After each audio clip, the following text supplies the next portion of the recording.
My girlfriend said, "I'm going to my ex's wedding as his plus one to show there's no hard feelings." I replied, "Have fun." Then I changed my relationship status and went on a date with her maid of honor. When she returned, my apartment was empty, except for a note that said, "Original post I, 32 male, should have seen this coming when Monica, 29, casually mentioned over breakfast that her ex Trevor was getting married. We'd been together 3 years, living in my apartment for the last 18 months. That's nice, I said, focused on my scrambled eggs. Yeah, about that. She twirled her hair, that nervous habit I used to find cute. He actually invited me, as his plus one. I looked up. His plus one? To his own wedding? Not like that. God, Derek, don't be dense. His fiance's family is super conservative. They think it's weird he doesn't have more friends, so he asked if I'd come to show there's no hard feelings between us. You know, prove he's a normal guy with normal friendships. And you said? I said yes. It's the mature thing to do. Shows we've all moved on. The coffee tasted bitter suddenly. You're going to your ex's wedding, as his date, to prove you've moved on. Monica rolled her eyes. You're making it sound worse than it is. It's literally just sitting through a ceremony and eating some chicken marsala. I'll be back Sunday night. The wedding's out of town? Phoenix. Trevor's covering the flight and hotel. Separate rooms, obviously. I set down my mug carefully. Let me get this straight. You're flying to Phoenix, staying in a hotel your ex is paying for, to be his plus one at his wedding, and you think this is normal? Derek, stop being insecure. It's not attractive. I'm doing him a favor as a friend. That's what mature people do. The entitlement in her voice, like I was the unreasonable one. Okay, I said. Have fun. She blinked. Really? You're okay with it? You already said yes, right? What's there to discuss? That Thursday, she packed her weekend bag, kissed me goodbye, and left for the airport. I watched from the window as her Uber pulled away. Then, I got to work. Update 1. First thing I did was change my relationship status on social media. Single. Within 10 minutes, my phone started buzzing. Ignored it all.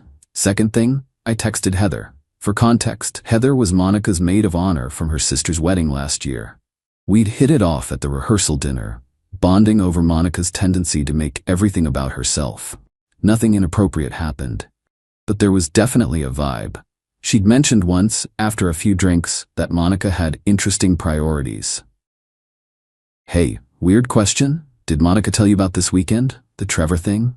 Girl, that's wild. Can't believe she actually went. Wanna grab coffee?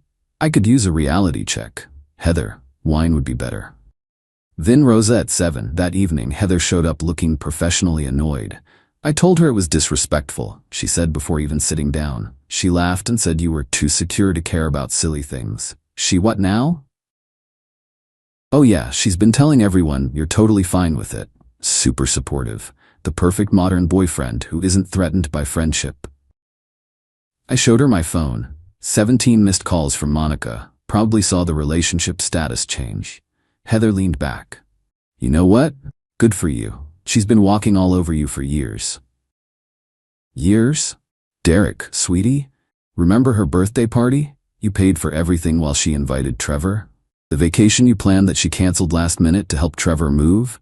The promotion dinner you missed because she had to console Trevor about his breakup? The pattern I'd been ignoring slapped me in the face. I'm an idiot. No, you're nice. She takes advantage of nice. We talked until the restaurant closed. Nothing physical happened. I'm not that guy. But Heather mentioned she'd been planning to skip her cousin's thing Saturday night. Maybe she'd reconsider if I was free. Friday morning, I rented a U-Haul. Monica's stuff wasn't that much, really. Clothes, makeup collection, her Peloton she used twice, the coffee maker she insisted we needed that cost $400, the artwork she bought with my credit card, the throw pillows that cost more than my monthly grocery budget. I packed everything carefully, labeled the boxes with a Sharpie. Monica. Clothes. Monica. Bathroom. Monica. Miscellaneous. Drove it all to her sister Diane's place. Diane opened the door looking confused. Derek, what's all this? Monica's things. She'll need them when she gets back Sunday. Why would she? Wait, what? She didn't tell you? She's at her ex Trevor's wedding, as his plus one. I figured she'd want her stuff somewhere safe since she won't be living with me anymore. Diane's mouth opened and closed like a fish. She said she was at a work conference. Nope, Phoenix, Trevor's wedding. Check her Instagram. I left Diane standing there surrounded by boxes, already pulling out her phone. Saturday night, I met Heather for dinner. Actual dinner, not a date. We were both clear on that. But we did take a selfie that happened to show up on my Instagram story. 2 adults having dinner. Nothing scandalous. My phone exploded. What the hell is this? Are you on a date? With Heather? Derek, answer your phone right now. This is so immature. I can't believe you'd do this to get back at me. It's not the same thing. I didn't respond. She made her choice. Sunday afternoon, I was sitting in my beautifully empty apartment when the door burst open. Monica stood there, mascara smeared, hair a mess. Where is everything? Where's my stuff? At Diane's. You moved my stuff to my sister's. You moved yourself to your ex's wedding. Seemed like we were both making changes. She stomped into the bedroom, saw her side of the closet empty, and let out this weird shriek. You can't do this. I live here. Lived. Past tense. Because I went to a wedding? Are you that insecure? No, because you thought it was appropriate to be another man's date while in a relationship. Because you lied to your family about where you were. Because you've apparently been prioritizing Trevor our entire relationship. That's not. You're twisting everything. Trevor just posted wedding photos. You're in 17 of them. You caught the bouquet. Her face went red. That was an accident. You're literally reaching for it in the video. Derek, please. Let's talk about this. I love you. Cool, I love the person I thought you were, the one who respected our relationship. I cannot believe you'd humiliate me like this, dating my friend. I had dinner with Heather. Once, you flew across state lines to be another man's date. See the difference? Update 2: the meltdown that followed was spectacular. Monica called her mom, Barbara. Barbara called me 20 minutes later. Derek, honey, Monica's hysterical. What happened? She went to her ex-boyfriend's wedding as his +1, so I ended the relationship. She said it was just as friends. Barbara, if I flew to my ex-girlfriend's wedding as her date, would Monica be okay with that? Silence. That's what I thought. Next came the flying monkeys. Monica's friends started texting about how I was overreacting and punishing her for being a good friend. I responded to exactly one. She told her family she was at a work conference. If it was innocent, why lie? That shut them up. But Monica wasn't done. Monday morning, she showed up at my office. Security stopped her in the lobby. Thank God for key cards, but she made enough of a scene that my manager heard about it. Personal issue? Stan asked. Ex-girlfriend. She's having trouble with the ex part. Need help? Already handled. She's trespassed from the building now. Tuesday brought the financial entitlement. Monica, you owe me for half the rent for this month. Monica, I paid for groceries last week. My Peloton is worth $2,000. That's $375 total. I expect payment by Friday. I sent back one text. Me. The Peloton you bought with my credit card, the groceries that cost $73, the rent you haven't paid in 6 months. See small claims court. She tried a different approach Wednesday, had Trevor text me. Hey man, Monica's really upset. This is my fault. The wedding thing was innocent, I promise. Can you guys talk? The guy who convinced my girlfriend to be his wedding date wants me to take her back? That's rich. She's crashing at my place and crying constantly. It's affecting my marriage. Sounds like a you problem. Maybe don't invite other women to be your date to your own wedding? She said you were cool with it. And you believe that? How's your new wife feeling about Monica staying with you? He stopped responding, but Monica didn't. Thursday morning, new approach. I made a mistake, I see that now. But throwing away 3 years over one weekend is crazy. Come to couples counseling with me. No. You owe me that much. I owe you nothing. I'll kill myself if you don't take me back. I screenshot that one and called 911 for a wellness check at Trevor's address. The cop showed up while Trevor's new wife was home. Monica was fine, just manipulative. Trevor's marriage, however, was not fine after his bride learned Monica was staying there. By Thursday night, Monica was at Diane's where all her stuff was. Diane was furious at Monica, not me. Sent me a text. Diane, I'm sorry for my sister. She's always been like this. Dad enabled it. You deserve better. Friday morning, Monica tried one more time, showed up at my apartment at 6 a.m., pounding on the door. "I know you're in there. We need to talk." I called the cops. She got a warning for disturbing the peace. That afternoon, she posted on social media a long, rambling thing about how some people can't handle confident women with male friends, and how jealousy destroys relationships, and how she was healing from toxic masculinity. Heather screenshot it and sent it to me with laughing emojis. Then commented publicly, "Confident women don't lie to their families about attending their ex's wedding as his date.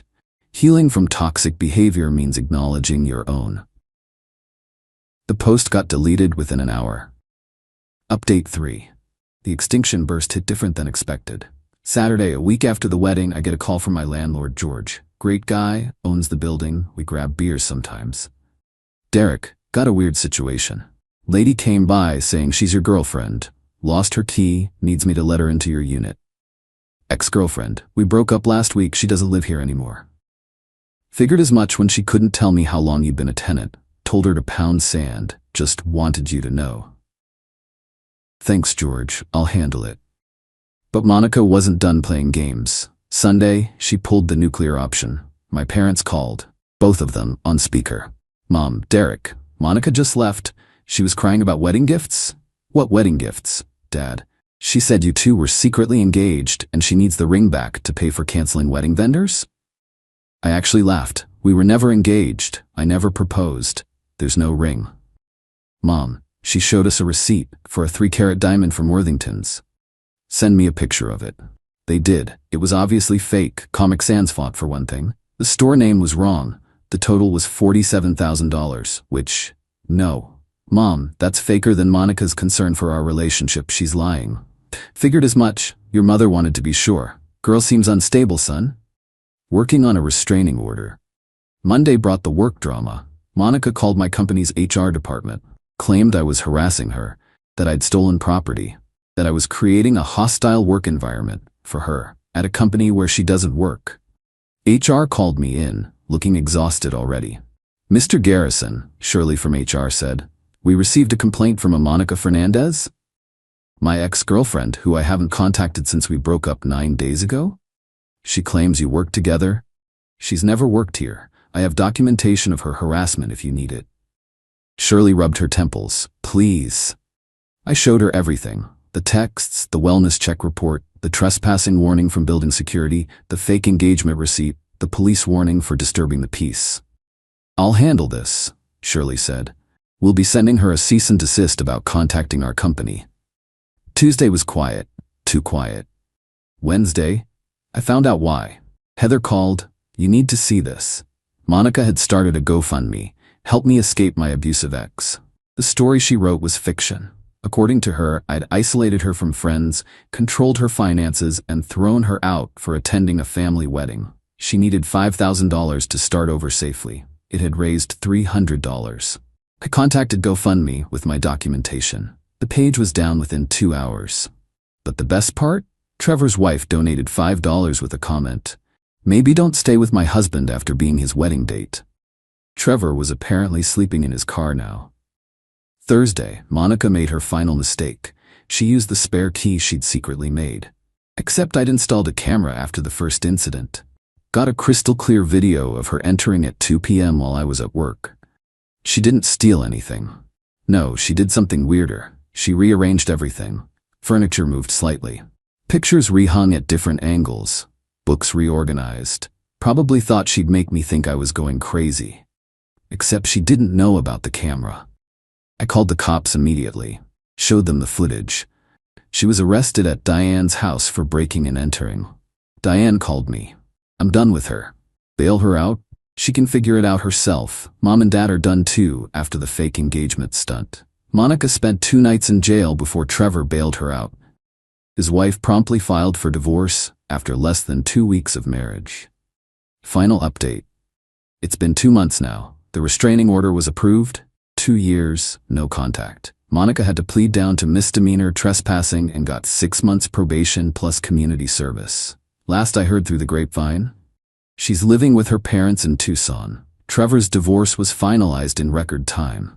She lost most of her friend group after the truth came out. Diane still won't talk to her.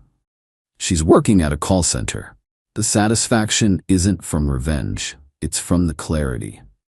3 years I spent with someone who saw me as an accessory to fund her life while she prioritized her ex. 3 years of being gaslit into thinking I was insecure for having normal boundaries. The apartment feels different now. Lighter? I repainted the walls, got rid of that agreeable gray she insisted on. Put up my movie posters, she said, were juvenile. Bought a coffee maker that just makes coffee, not 17 varieties of artisanal whatever. Heather and I aren't dating.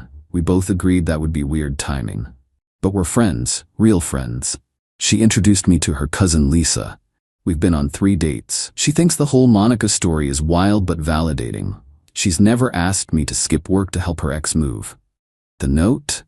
The one I left when Monica came back to an empty apartment? It simply said, "You were right. This is what mature people do.